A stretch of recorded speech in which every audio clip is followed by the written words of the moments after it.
বেশ কিছুদিন আগে দুপুরে রান্না হয়ে যাওয়ার পর রাতে কি রান্না হবে সেটা ভাবতে গিয়ে মনে হলো একটু অন্য রকম কিছু খাবার বানাই। পুর পিঠার মধ্যে কিছু আইটেম, কিন্তু না আছে চালের গুঁড়ি, না আছে নারকেল।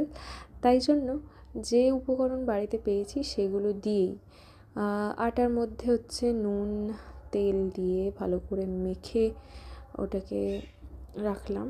হ্যাঁ, দিয়েছিলাম একটু ঘি। তারপর এটা হচ্ছে কাজু গুঁড়ো নিয়েছি, কয়েকটা এলাচ, মানে ওর যে পুরটা তৈরি করব, পিঠার পুরটা, ওটা হচ্ছে পাটালি গুঁড়ো করে কাজু, সুজি ভাজা, তারপর কাজুর যে গুঁড়োটা, এগুলো দিয়ে পুর বানিয়ে পুর পিঠা যেরম হয় সেরম আকার দিয়ে তেলে একটু এপিট ওপিট করে ভেজে নিলাম।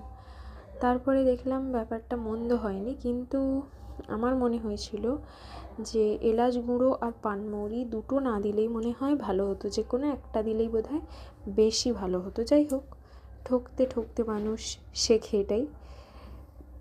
আর আজকে তো বছরের প্রথম দিন। কালকে কিন্তু কাঁথিতে, মানে আমাদের এই দারুয়ায় গান্ধী মেলা শুরু কালকের থেকে।